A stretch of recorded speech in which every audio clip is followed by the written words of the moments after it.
Izina Valence. Valence ni izina rifite inkomoko mu Kilatini ku izina Valen, rikaba risobanura umuntu ufite imbaraga cyangwa se ufite ubuzima bwiza. Valence ni umuntu ufite impano nyinshi zitandukanye kandi zose akaba azi kuzikoresha mu buryo bukomeye. Usanga azi ibijyanye n'ubugeni, ibya siporo, ibyo kwigisha, ibyo gusetsa, kandi akaba n'umuntu w'umunyampuhwe cyane.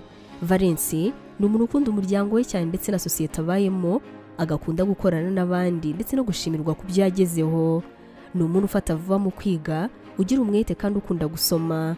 Azi kugaragaza ibitekerezo bye haba mu mvugo cyangwa se mu nyandiko, akaba ari umuntu wihangana, uzi no kwihambira kugeza igihe cyose ageze ku ntego ye, kandi ibyo ngibyo abantu bakabimukundira. Iyo habaye impamvu imuca intege rwose ashobora kuzicika, gusa muri we akunda cyane kwigirira icyizere kandi n'umuntu abandi bashobora gushuka mu buryo bworoshye cyane. Ni wa muntu uza wiruka ataranamenya ibyabaye. Valence biramugora kuba yatekereza icyo ugomba gukorwa igihe wari umutabaje ndetse n'igihe ahuye n'ikibazo kimutunguye.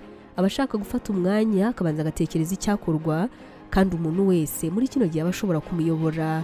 Niyo mpamvu rero kenshi umusaba kubanza akagenda ahantu wenyine, ubundi akabanza kwitekerezaho. Umuhungu witwa Valence aba akunda ibikorwa by'ubumuntu, akaba yakora uko ashoboye kugira ngo abashe gufasha umuntu ufite ikibazo.